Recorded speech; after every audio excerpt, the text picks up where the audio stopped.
দুপৰীয়া কিনো বনাম ভাবি ভেন্দি আলু কাটি ল'লোঁ আৰু এতিয়া চব্জিটো বনাবলৈ আৰম্ভ কৰিছোঁ।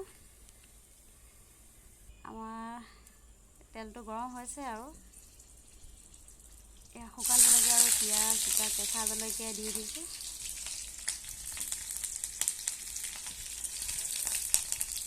এতিয়া ধুনীয়াকৈ পিঁয়াজটো অলপ ৰঙা হওক।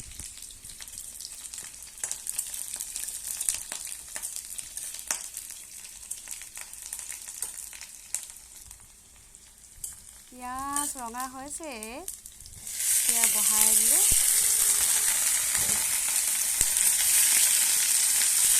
মই ভেন্দি কাটিলে অলপ ডাঙৰকৈ টুকুৰাবোৰ কাটোঁ বাৰু।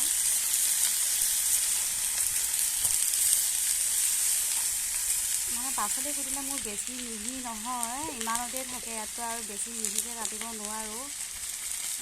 এইটো অলপ হালধি গুড়ি অলপ দি দিছোঁ।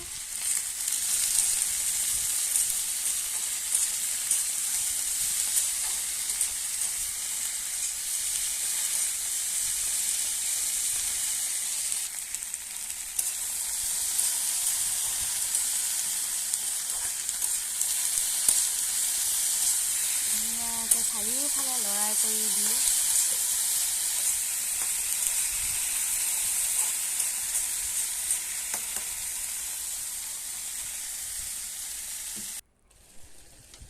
আৰু এইফালে এইটো চৌকাত দালি বহাই দিওঁ। দালিও বইল হৈয়ে আছে। আৰু এইটো কেৰাহী পাতি দিলোঁ, ডাঙৰ কেৰাহী।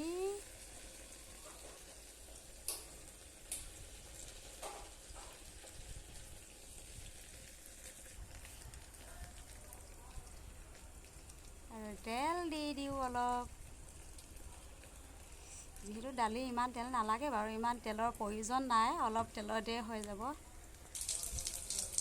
অলপ একচুৱেলি মানে কি, দালিত তেল মাৰিলে মই জিৰাই দিওঁ, গোটা জিৰা, পাঁচফোৰণ নিদিওঁ। মানে গোটা জিৰা দিলে গোন্ধটো মানে ভাল ওলায় তেল মৰাৰ পিছত, আৰু খাবলৈও মানে মই ভাল পাওঁ। তাৰপিছত আৰু লগত শুকান জলকীয়া আৰু পিঁয়াজ কাটি দিছোঁ। ইয়াতে হালধি গুড়ি অলপ দি দিওঁ। তাৰপাছত আৰু অলপ ৰঙা হওক আৰু হ'লে দালিটো বইল দালিটো দি দিম আৰু।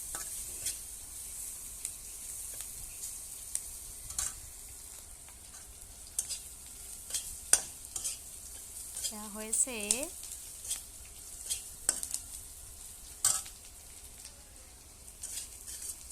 এতিয়া দিব পৰা হৈছে আৰু দি দিলোঁ।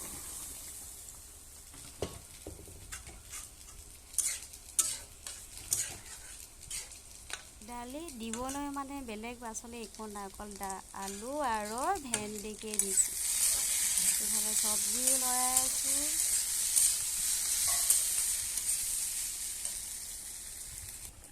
আৰু এইফালে দালি উতলিছে।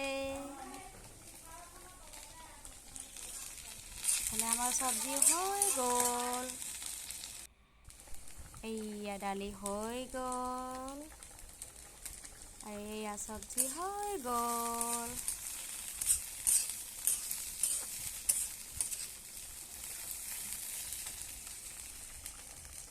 এতিয়া আৰু